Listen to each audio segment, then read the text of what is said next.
एक डैक भरी कहानी। एक दिन ठेले पर भार अधिक होने के कारण रामू उसे ठीक से संभाल नहीं पाया और तेज गति से आती ट्रक से भिड़ गया। अगले ही पल उसकी मौत हो गई और उसके पीछे रह गई उसकी पत्नी जानकी और दो छोटे छोटे बच्चे गुड्डी और गुड्डू। तरफ रामू का अंतिम संस्कार किया जा रहा था और दूसरी तरफ उसके बच्चे बिलख रहे थे, नहीं इसलिए नहीं कि पापा मर गए थे, वे तो भूख से बिलख रहे थे। उन्होंने कई दिनों से पेट भर खाना नहीं खाया था और आज तो मुंह में एक निवाला भी नहीं गया था, सो भूख से रोए जा रहे थे। माँ माँ, कुछ खाने को दो ना माँ, बड़ी भूख लगी है माँ, कुछ दो ना।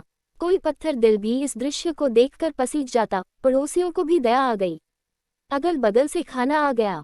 बड़े दिनों बाद आज गुड्डी और गुड्डू पेट भर के खाना खा रहे थे।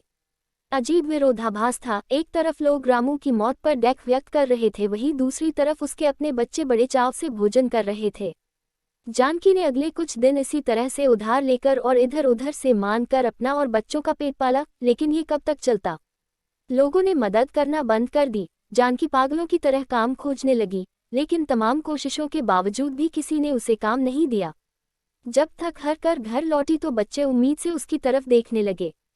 गुड्डू तुतलाती आवाज में बोला, क्या लाए हो माँ, जल्दी से खिला दो, बड़ी भूख लगी है। माँ रो पड़ी और बच्चे समझ गए कि माँ के पास कुछ भी नहीं है।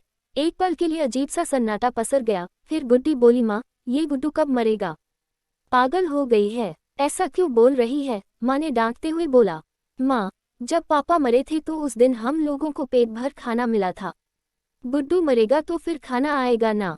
गुड्डी की बातें सुनकर माँ की आंखें फटी की फटी रही गईं, उसके पास गुड्डी की बात को कोई जवाब न था।